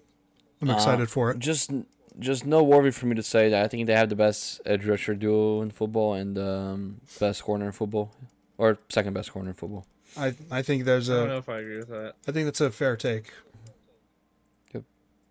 All right. Last but not least, Tennessee Titans, or maybe least. Man, this team is very young. They have a lot of rookies, especially on the offensive side of the ball, and that can be exciting and fun and optimistic for a fan, but also very, very irritating too. My number one bullet on here is rookie mistakes, rookie mistakes, rookie mistakes. I think this season in general will be defined by how many rookie mistakes there will be. I think it's maybe the most volatile team in the NFL, in large part because of who Cam Ward is as a player. He's very talented, and I think he will be a successful quarterback, but he's very volatile at the same time. He can make a jaw-dropping, unbelievable play with unreal athleticism, and then the next play, do something that you just really don't understand at all. It doesn't make any sense. So how much of that do we see? This team reminds me of? Go ahead. This team reminds me of the 2019 Cardinals. I think they'll win 5 games. You'll see some flashes out of their quarterback. He'll throw for like 19 touchdowns and maybe like 3,400 yards, something like that, and just give like a good mediocre rookie season. And the defense will be pretty bad. Will be a W for them. Yeah. 100%. I think that's the kind of season that we're looking at here. Which, does that get Brian Callahan fired? I don't think so. I don't think so. I think because this is his guy that he drafts, that he gets at least another year. 2 years. Maybe 2. Another year, yeah. There's still more polishing to be done in this roster, very clearly, in multiple positions. Now, if you had asked me, would Brian Callahan get fired before the draft, I would have said that he should have been fired already. So, interesting conundrum with the questions there. But right. I'm interested about the snap percentage for all the receivers, because they have a lot. They have 2 rookies that I'm really looking at for the receiver room. That being Elick Iomanner and Xavier Restrepo. I'm interested to see how they're going to be used in tandem with Calvin Ridley, Tyler Lockett, and Treylon Burks. We'll see. I think it's an interesting room, to say the least. Right. I'm gonna say big fan of really. Jeffrey Simmons. Dog. Yeah. He's gonna carry that. Dog. He's gonna carry that defensive front, and I think potentially the lack of starting power in that front 7 and the lack of pass rush overall. Jeffrey Simmons, very solid pass rusher, but T'Vondre Sweat is more of a run stuffer. I just think that they don't have a very high ceiling with the pass rush, and so I think that could take a toll on the defense overall. I agree. With a talented secondary, it's not going to look as talented when they have a lot they have to cover for a long time. Yep.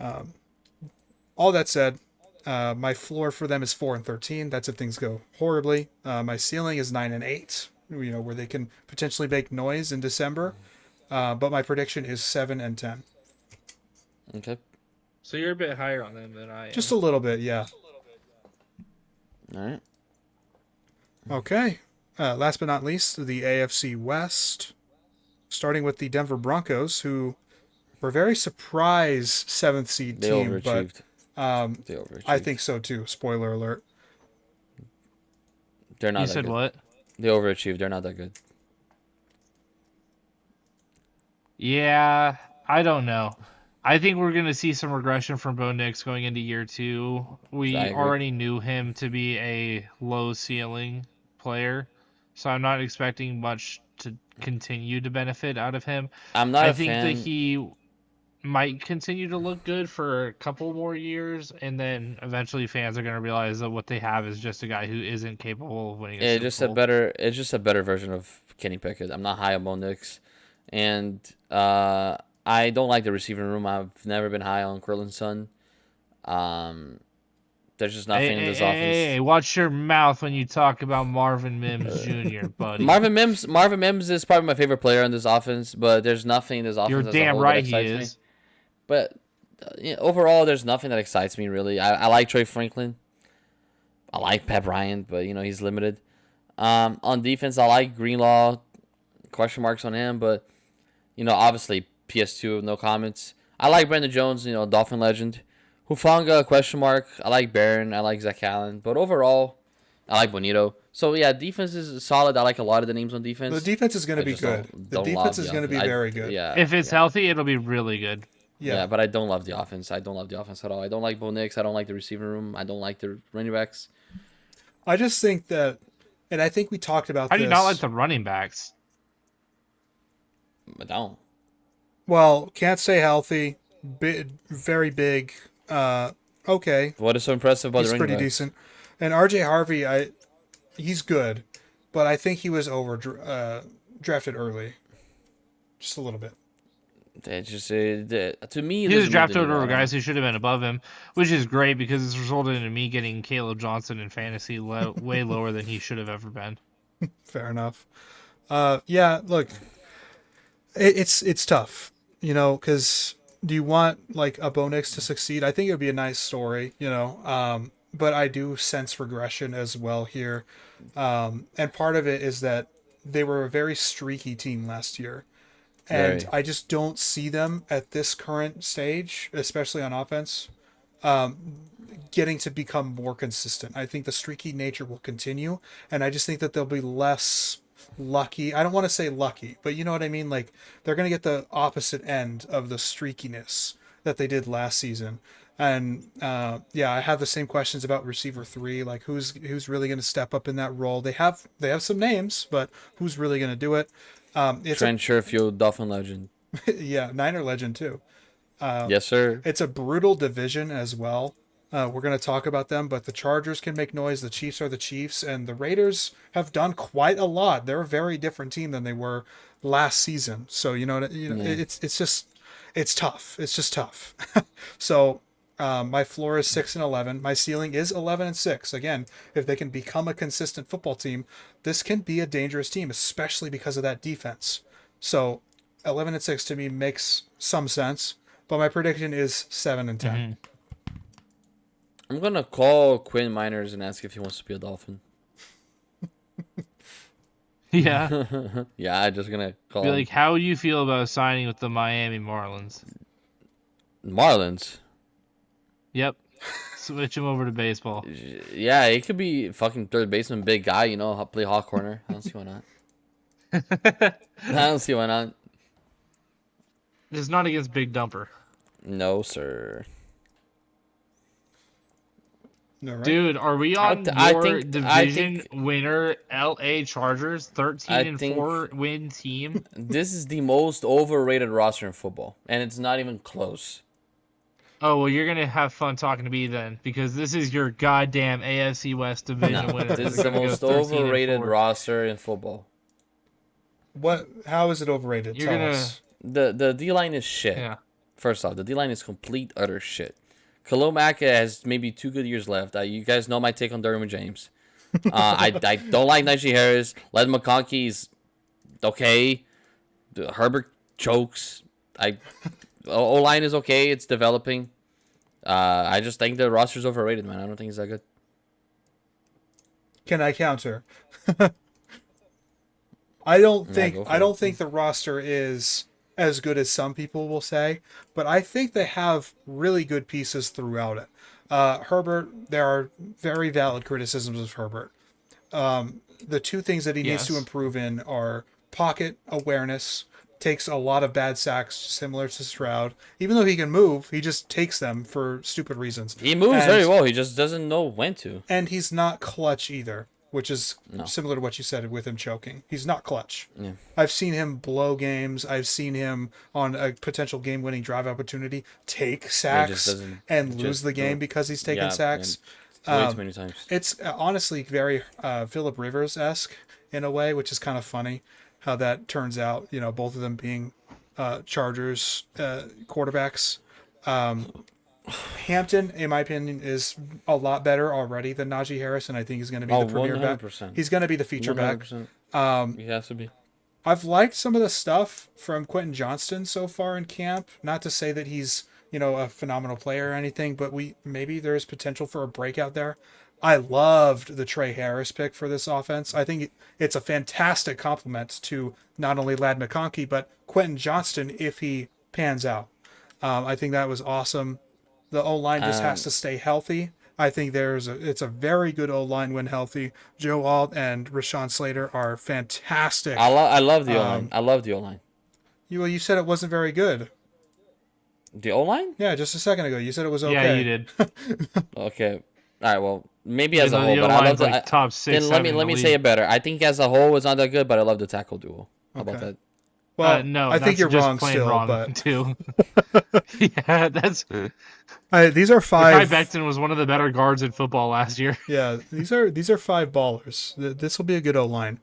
The run defense was surprisingly better than expected last season. Not that it was very good. Still, it was pretty. It wasn't hard to be better. It was pretty mediocre, but it was better than we expected. And so they just need to continue to improve that, get more consistent on that, get more consistent on third and short opportunities. And then my other thing is Dion Henley was fantastic last year. I'm so upset. Way underrated. I'm so upset that a few years ago the 49ers didn't draft him. I wanted him next to Fred Warner so bad. Imagine two Fred Warners on the field at the same time. That would be unbelievable stuff. But Henley and Junior Colson, I think, is going to be the next great linebacker duo of the NFL.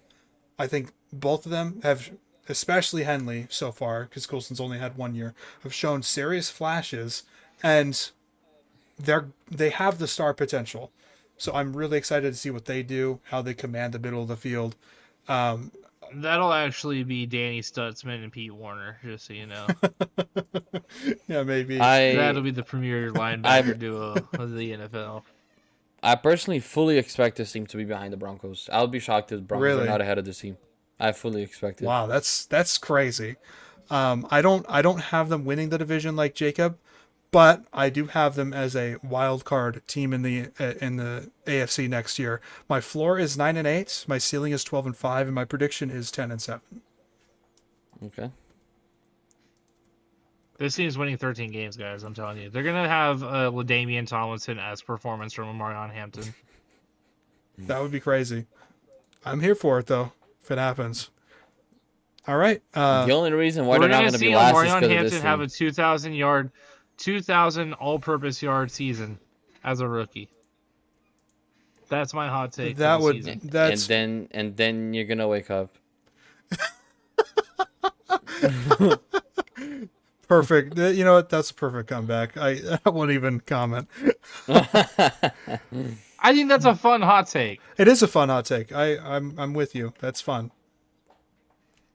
All right. Next up, the Las Vegas Raiders. As I alluded to when we talked about the Broncos, the Raiders have undergone a big facelift this offseason. New quarterback, new head coach. BBL, one could say.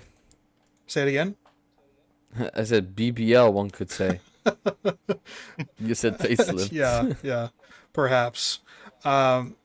Listen, I think a lot of the success of this team hinges on how good Geno Smith is going to be this season. I could see a world where he's a little bit better than last season. Last season he was pretty underwhelming, Yes. especially in crucial moments, I thought. But if he could return to like 2-3 years ago self, I think this team could make some noise come December. But am I expecting that to happen? Really? No, especially with the shape of this defense right now, particularly in the secondary. They have a bunch of Jags in the secondary. I don't see anybody taking over a game there. I like Chin. I like Chin a lot. Chin is cool, but he's not like a great safety. You know what I mean? He's a cool safety. He's a fine player, but not a game changer at all. Hey, Eric Stokes is like a good cornerback 5. Yeah. I'd probably agree. I like the Darian Porter pick in the draft, but how much of an impact will he be in his first year, especially when he's like the only guy once again? So it's a tough look for the secondary. They have names on the defensive line, and that should be fun, especially if a guy like where is he?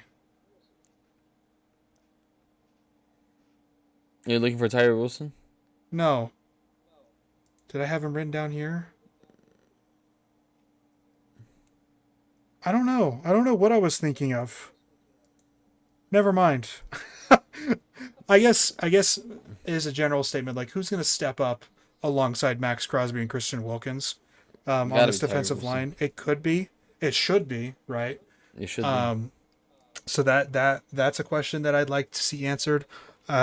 The receivers, I think, are actually pretty interesting. I think it's pretty honest, yeah. Jack Best should get quite a bit of volume actually in his rookie I like season. Myers. I think. I like Myers a lot. Jacoby Myers has been an underrated player for a while. He's a fine slot receiver. He has that stigma of the Patriots regime on him, like a player that doesn't produce because he was on a shitty offense, but like he's been producing. You know, yeah. Wasn't he quietly a 1,000 yard receiver last year? Yeah. Who? Jacoby Myers. Yeah, 87 catches. I mean, yeah. Very honest. they've got guys on the line. Colton Miller's good. Jax Powers Johnson should be good. I love the JPJ. And we can't sleep on Genty, man. That guy could be generational. Yeah, Genty, Brock Bowers. I mean, we're talking like in 2-3 years time. Genty and Bowers could be number one at their positions. Yeah, it could be. A lot of people are arguing that Bowers is already number one. You know, so that's going to be fun to watch. Yeah, you're stupid. What did he say? What did he say? That Bowers is He's arguing that I'm stupid because Bowers is the best tight end in football. No, it's Kittle. It's Kittle, right? He's now. not. It's Kittle. We have to stop this. I can bitch about this now because it's on topic. My fucking coworker's stupid ass thinks that Travis Kelce is still the fucking best tight end in football. Okay, he doesn't know ball. Don't even waste your breath. Doesn't know ball. But it's Kittle right now, man. It's Kittle, yeah. It's Kittle. Yeah. But maybe Darren Waller, guys. Maybe he has a redemption arc. No. Maybe it's Darren Waller. Sorry. Not gonna happen. But again, how crazy would it be if he has the Raiders form? How crazy though? It would be so crazy that. How crazy would it be, guys? I will punch myself in the face live on podcast if that happens. We have that. It would be so crazy because the Dolphins would still go 8-9 and miss playoffs, so it won't matter. Yeah. You see, this is why you had 3 years of Dennis Allen, and you deserved it. Oh. Eat shit. That's tough. Well, this is why 4-interception performance for Brady to beat Breeze in the in the playoffs. This is why you're gonna have Mike McDaniel in perpetuity. Listen. It's either he proves himself this year or he's gone. And Mike McDaniel's going to be the Jason Garrett of the Dolphins. Yeah. You guys are not going to win a playoff game with half the playoff for appearances. Yeah, that's what you're going to have to deal with. I would rather deal with that than Adam Gase, bro. I had Adam Gase, bro. My goodness, bro. Adam Gase was interviews like,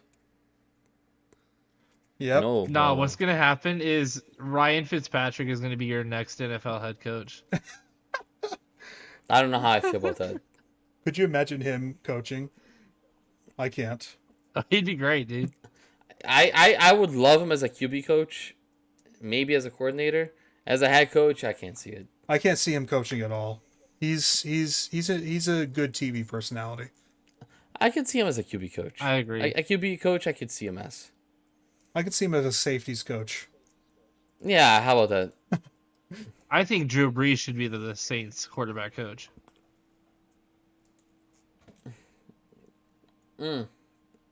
Zach Wilson should be the corners coach. Gee. Zach Certainly knows how to Wilson throw should to be him. my personal life Yep. coach.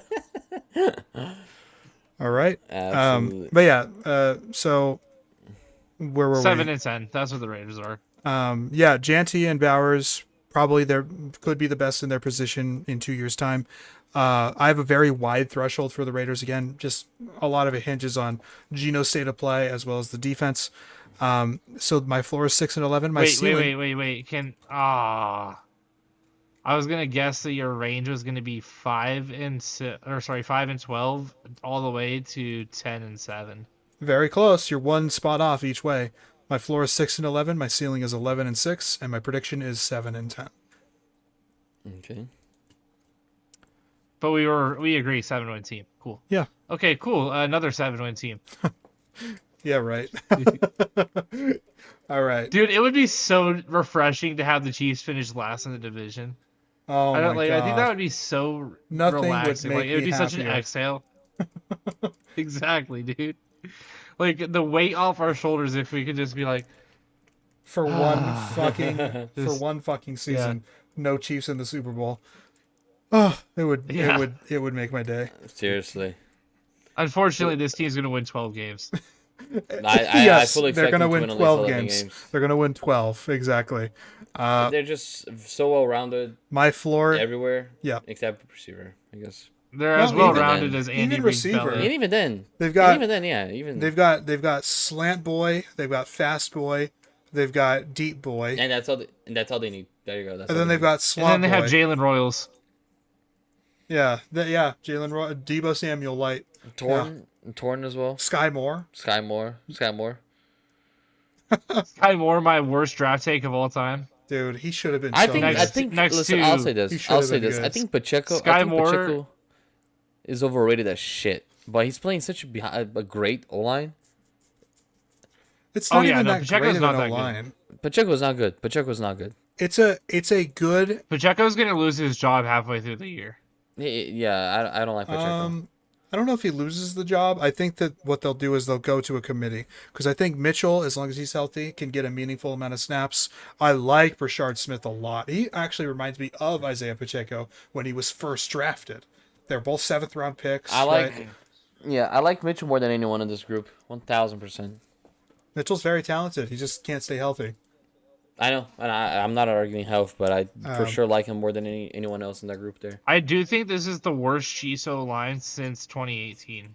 But they have upside, man. I Yes. think Josh Simmons and Sumataya could give a new look to that So- offensive line if they get snaps. That's what I was going to get to, is that I like the potential here, but the problem is that as far as the starting depth chart's concerned, only 2 of the 5 I would want on my team. And we're talking about the Yeah, Niners. Creed Humphrey and Trey Smith. Yeah. Yeah, Jawan Taylor is Terrible. Yeah, I'm not a fan of Jalen Jawan Moore. Taylor. Jalen Moore was on the 49ers. He was bad. Yeah. He was a bad. backup swing tackle, and they signed him 2 years, $15 million. Yeah, I'm fully expecting Josh Simmons and Sumataya to be starters. And now soon. you don't have Joe Tooney. Right. And Mahomes already holds on to the ball forever. Yeah. They're gonna have to adapt, but the Chiefs always do. I like so I'm just gonna have Hunter faith that they'll win Norzad 12 too. games. I think actually I honestly, even though they have Creed Humphrey and Trey Smith here, their backups on this depth chart, the backup line in general, might be better than the starting line. Yeah, but that's why I think they're gonna put Sumataya and Simmons at starter very soon. They have to, right? You don't draft Probably halfway Simmons through training camp already. unless there's an injury thing with Simmons, which Yeah. there could be, but there's just no They're way probably you don't. evaluating that, yeah. Mm-hmm. Yeah. And the defense I'm a big fan of. They they're very sound. They play very, very sound. Yeah. I guess the only concern is like in years past, they've always drafted corners well, especially later in the rounds. But I was just about to touch in on years corners. past, they've had one guy that's stepped up and been the thing. Justin Yeah, Reed, Charvarius Ward, then Tyrann Mathieu. well, they didn't draft him though, but yes, the fucking Oh yeah, no. fucking what's his name on the Titans? God damn it. Snead. Yeah, L'Jarius Sneed. Yes. Sneed, yeah. So they've had a guy like that pretty much this whole time with Spagnuolo's defenses. They don't really have that guy right now, so I'm interested to see who that guy might be if they have one. You know what I mean? Yeah, they need help McDuffie. Yeah, exactly. But I like Dana, man. I like Chris Jones for our leftist. Chanel Bolton is Oh, crazy. this is a Lombardo. good. Oh, front you seven. like Chris Jones? Tranquil. That's good to Crazy. know. I'm glad you like Chris Jones. It's pretty wild Of stuff. course I like Chris Jones. It's making fun of you. What do you mean? What do you mean? I'm saying like he's still doing his thing. He's getting old, but he's still doing his thing. Yeah, I like Patrick Mahomes too. I think he's pretty solid. Yeah. I still But Travis Kelce, I'm tired of. How about that? yes, everyone's tired of him. Bet. He's washed. Mm-hmm. He just Bad. plays. He plays so tired, man. Like you watch him, I get tired watching him. He does seem He dispassionate runs in at this slow point. motion. And what's so bizarre is that we've all seen the highlights from last year. He has highlights from last year where he's running so slow. He's moving like He just jello. makes a curl, and He's then he just makes a curl and is wide open. yeah. Like why is nobody covering him? And then he moves so slow after the catch, Like, but nobody and decides to touch him. It's like what is going to on? give him credit, he's crazy smart. He always finds the open zone. Obviously. Well, he has a but high why IQ, is yeah. it? Absolutely, 1000%. But my problem is not with Kelce because that's what he's doing. He's using his best resource. That's what he does best. Why is his defensive coordinator calling zone against Travis Kelce? Just put a man on him. Yes. Yeah. Just put a man on him. Yep. That's all you have to do. Yeah, the Chiefs have 0 guys to beat man coverage. None of their guys you can consistently win against man coverage. Bro, I just ate a fucking popsicle, bro. Let me tell you, give me the pads on, bro. I'm guarding Kelce 1-on-1, bro. I swear to God, bro. Right now, right here, right now. Bro, Travis Kelce, his PFF grade for last year was 15th out of the tight ends. That's crazy. That's too high. He's not that good. It's too high. Yeah. And they're not even giving him glazing him like everybody else is. No, they're like, yeah, he was league average last year. And like, no, he really wasn't. He just produced like league average last year. Yeah. All that said about the Chiefs, you know what you're going to get really from them for the most part. If Mahomes can go back to like 2022 Mahomes, that's really scary. But he's struggled the last couple years, and I think we're getting a more accurate version of Mahomes where he is a very gutsy player and he's still very good, but he does have those boneheaded plays. He makes mistakes. He's human, like that's who Mahomes really is, and that's okay. It's okay to be human. But anyway, their floor is 11-6. I think their ceiling. I think this is a team that should go after Noah Fant, in my opinion. I don't like Noah Gray that much. Oh, that could be interesting. I don't like Noah Fant that much. I would don't like that fit. I like receivers, but they don't take over games. Theoretically, who takes over games is Kelce. I don't think Pacheco does, and Kelsey's not at that stage. So I think they need a guy to help Mahomes more when it comes to that. I don't trust Warvey, I don't trust Rice or Hollywood to take over games when they have to. Sure. Dude, I pulled up some Travis Kelce highlights just to watch to like really like see if I could find some like egregious ones. There's a play where it took him like 8 different cuts to get a yard of separation, and he only got the catch because Mahomes was scrambling for his life for like 10 seconds before he got open. It's unbelievable. And it's a Travis Kelce highlight. Yeah. Floor 11-6, ceiling 14-3, prediction 12-5. Yeah, I think the NFL is getting used to guys like Mahomes. Like, we see like Daniels, Josh Allen, Lamar, Mahomes playing like this. I think they're just used to it. Like guys scrambling forever, buying so much time. I think Yeah. I'm going to make a hot take right here. Mahomes makes less crazy plays than like 10 players in the NFL. I feel like you can name like 10 NFL quarterbacks who are making crazier plays than Mahomes right now. I cannot name 10. Mahomes has gotten to the point where he is so just not. He's not a game manager because just doesn't play like a game manager, but he's kind of like the game manager version of Patrick Mahomes. He plays within his confines, and very rarely does he do the crazy shit where he'll go on the run and chuck it 80 yards downfield. But he that's doesn't kind really of do that. I think that's kind of what I was talking about, though. I think he's missing Hill in that sense a little, and Kelsey's not the same. He doesn't have that synergy with somebody like that. So maybe he needs that connection with Worthy.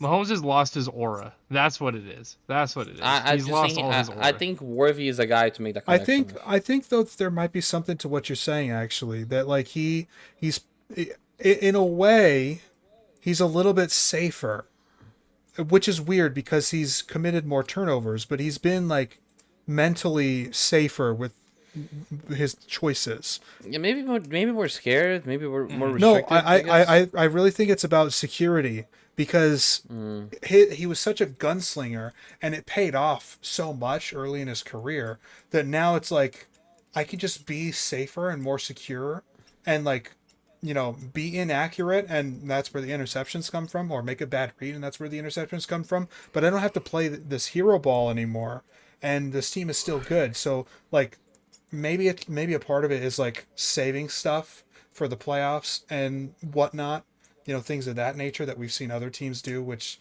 you know, can make them extra dangerous come playoff time. Maybe there's something like that going on.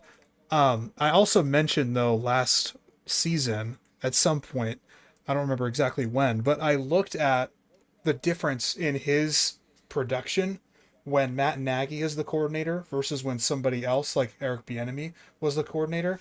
And the difference was pretty stark. When Matt Nagy is the offensive coordinator, Mahomes is markedly worse than when Bieniemy or someone else was the coordinator. So I think really what's hindering him most of all is Matt Nagy and the play calling. Is Matt Nagy. Well, it wouldn't be shocking. So really, if we want the downfall of the Chiefs, we need Andy Reid to retire and then to make Matt Nagy the head coach. Yeah. Now we're on to the solution. Yeah. All right. Well, that is our AFC breakdown. We went really in depth with a lot of these teams, and we gave a rough prediction for all of them as well. Of course, next week or the week after this one drops on YouTube, we'll be doing the NFC preview as well, so stay tuned for that. That should be a lot of fun too. Jacob and I, our teams are in the NFC, so that'll be really cool. We're more excited for that one, yeah. Yeah. But Vitor got his rants today as well. I hope you enjoyed that. Yeah, if you enjoyed this content and you want to hear more NFL, but just more general content, if you like us as personalities, consider sticking around, consider subscribing. It's free and you can change your mind later. Thank you guys so much, and we'll see you next time. Go to